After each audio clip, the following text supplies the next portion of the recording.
Mbali na hayo, kipo kibarua kingine kwa wawakilishi wa Tanzania. Hapa naizungumzia Simba ambao wako Mali hivi sasa na watakwenda kucheza dhidi ya Stade Malien.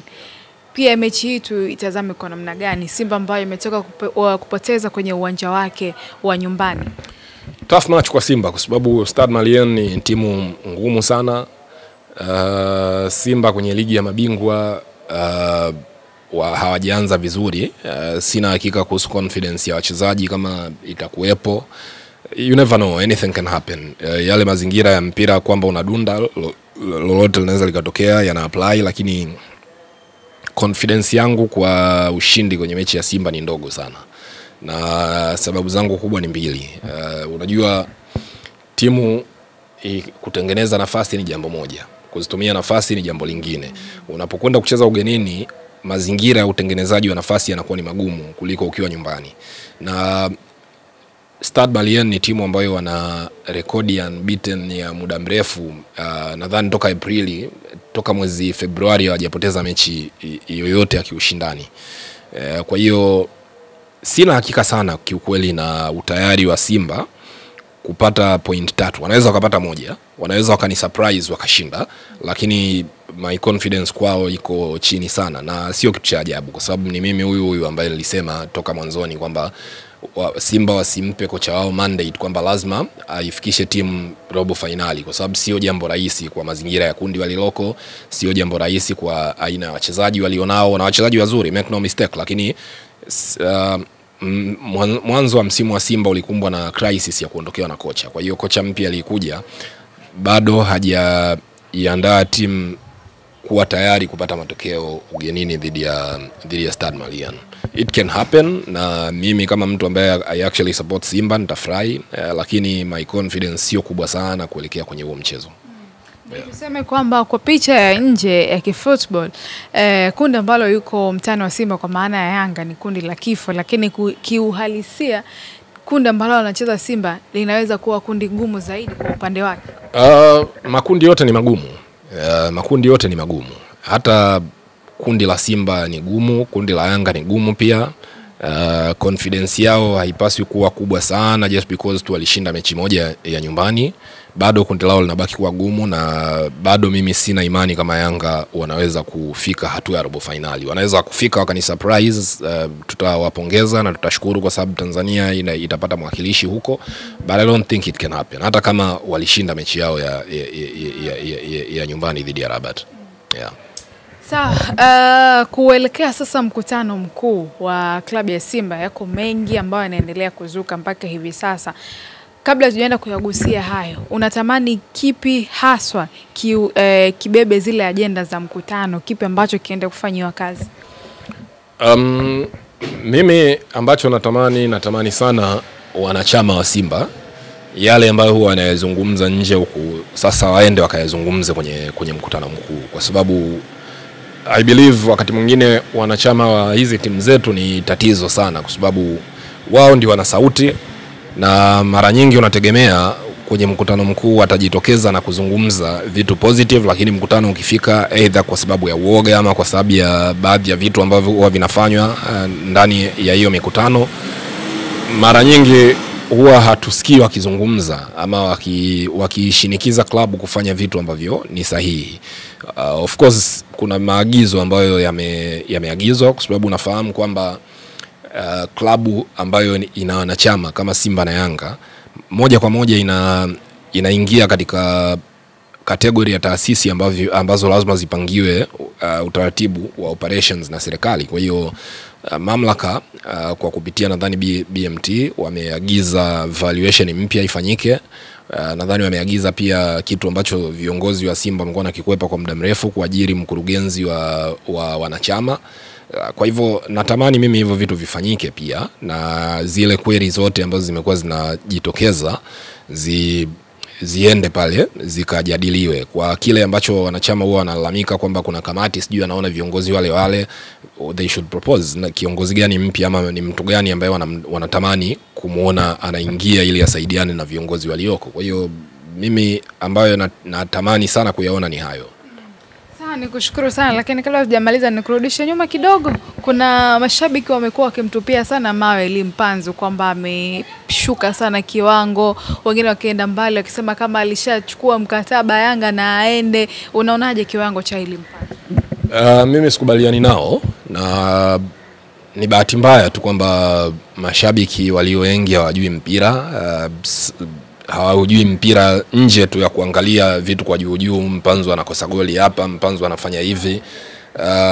Na kwa bahati mbaya unajua kwenye kuongelea mpira kwa mashabiki wengi huwa kuna kitu tunaita recency bias, kwamba mtu anaegemea sana kwenye kitu alichokiona hivi karibuni. Wanasahau kwamba Mpanzu huyu ndio ameisaidia Simba kufika hatua hii kwa kufanya vizuri alipokuwa kwenye mechi ya ugenini dhidi ya Gaborone United, tena katika wakati ambao timu iko kwenye crisis. Lakini pia huu msimu kama ukiwa katika 100%, sasa hivi tumeshuhudia 15% pekee. Kuna asilimia nyingine ngapi tuseme 75 ambazo bado zimesalia kwa kabla ya msimu. Kwa hiyo wewe huwezi kumlaumu mchezaji sasa hivi kwamba eti amechukua mkataba. Mimi nimeuona mkataba wa Mpanzu, I know ana muda kiasi gani uliobaki wa kuwepo Simba. So mashabiki kama hao, mimi huwa nazungumza siku zote, shabiki unapaswa kuiunga mkono timu yako. Kama wewe ni wale mashabiki ambao unaamka asubuhi ukiamini timu yako ina haki ya kimbingu ya kushinda tu na hakuna kitu kingine, iko michezo kama pool table, sio ni michezo ambayo haina emotions kama zilizoko kwenye football, unaweza ukaenda kusupport. Lakini kama wewe ni shabiki wa mpira, lazima ukubaliane na mazingira kwamba iko siku timu itacheza vizuri, you should be ready kusubiri wakati mwingine ambao timu yako itacheza vizuri. Kwa hiyo mimi hii agenda dhidi ya Mpanzu sikubaliani nayo, na ndio hizi tabia za mashabiki wetu ambazo siziungi mkono na nakemea mashabiki wa aina hiyo. Yeah. Na hili la Dimitar Pantev kwanza bila striker halisi, unaungana naye? Yes, mimi kwanza kabisa mimi ni shabiki wa Dimitar Pantev, ni shabiki wa mpira anaofundisha, ni shabiki wa personality yake as a coach. Naamini ataipeleka Simba kufanya vizuri pale alikoishia Fadlu. Plan yake ya kucheza bila striker mimi ni plan ambayo nakubaliana nayo, na I can say kwamba unajua kwa bahati mbaya mpira wetu na watu wengi ambao wanauzungumzia bila kuujua. Some of us wachambuzi tunazungumza vitu ambavyo hatuvijui. Kwa mtu ambaye anaangalia mpira, kwa mfano kama mimi naangalia mpira kwa kiwango kikubwa, naweza kusema. Siwezi kujisifia kwamba najua vitu ambavyo watu wengine hawajui, hapana, na mimi najifunza. Lakini uwezi kunisikia nasema mimi sijai kuona mtu timu inacheza kwenye Champions League bila striker, ikiwa na false striker. Mimi naiona Orlando Pirates mara nyingi tu wanacheza bila striker, naiona Bafana inacheza mara nyingi bila recognized number 9, naiona Mamelodi Sundowns, Al Ahly, Wydad. Kwa hiyo ni jambo la kawaida tu, na ndio maana nakwambia kwamba watu wengi wanauzungumzia mpira bila kujua. Huwezi kumlaumu kocha wakati kina Morris walikosa magoli, kina Mpanzu walikosa magoli, tuwalaumu wao kabla ya kumlaumu kocha. Lakini pia lazima tumpe kocha muda. Tumpe, kwa mfano Fadlu, kuna vitu alikuwa hafanyi kwa usahihi, lakini kila mtu alikuwa anakubaliana kwamba bwana huyu ni kocha sahihi kuwepo hapa Simba, endelee kuijenga timu. The same support should be given to Pantev pia, kwa sababu ni mtu sahihi, na ile plan yake ya timu kucheza bila recognized number 9 ilikuwa ni plan sahihi sana. Wachezaji tu ndio limuangusha. Yakub pia anahusika kwa asilimia ngapi za kuipoteza mechi ile, kwa sababu watu wengi wameonekana wakimrushia usiki kwa asilimia yoyote, kwa sababu ule mpira aliofungwa kama isingelikuwa deflection ya Rushine Roik, Yakubu alikuwa na udaka vizuri, mechi inaisha bila. Umeelewa? Of course Yakubu ni kipa ambaye hana experience sana ya michuano ya kimataifa, kwa lazima avumiliwe, na watu wanapaswa kuelewa kwamba wachezaji walioko sasa hivi ndio wanaweza kucheza. Musa Pinpin Kamara na injury ambayo itamweka uwanjani kwa miezi zaidi ya 2. Kwa hiyo the keeper aliyeko sasa hivi ni Yakubu, is the national team keeper kwa sasa hivi. Pia tutaenda AFCON, yeye ndo atakuwa anaanza. Kwa hiyo anahitaji support, tusimvunje moyo. Yes, anahitaji support. Kwangu mimi ile mechi alicheza vizuri, mistakes ziko ni za kawaida tu ambazo hata makipa tunawaona nje kule huwa wanazifanya. He is not the only one. Kwa hiyo watu waisupport timu yao. Mimi sisemi kwamba ni watu wasi criticize ama wasiwaambie wachezaji ukweli, wawaambie ukweli. Kwa mfano mimi majuzi nilikuwa nawaambia watu kwamba yes, mchezaji kiungo wetu Morris ni kiungo mzuri, lakini tusipitilize kwenye kumsifia kwa sababu bado hajafika. Na tukimsifia hivi ni rahisi sana yeye kubweteka na kuvimba mabega na akapotea asifike mbali. Kwa hiyo let's tell the players the truth. Tuwa criticize lakini tusivuke mipaka ya kusema kwamba eti Mpanzu kachukua hela ya Yanga, sijui Yakubu. No. Let's tuwe na kitu kinaitwa constructive criticism. Una laumu huku unajenga. Sio unalaumu huku unamvunja mtu moyo. So let's tell these players the truth kwamba Morris, wewe ni kijana ambaye una potential, pambana, tunakutegemea, unakwenda vizuri, keep it up. Mpanzu hujacheza vizuri lakini tunakuamini, you can do it, jiamini, ongeza kujiamini. Kinachomtokea mtu kama Mpanzu sasa hivi ni lack of confidence.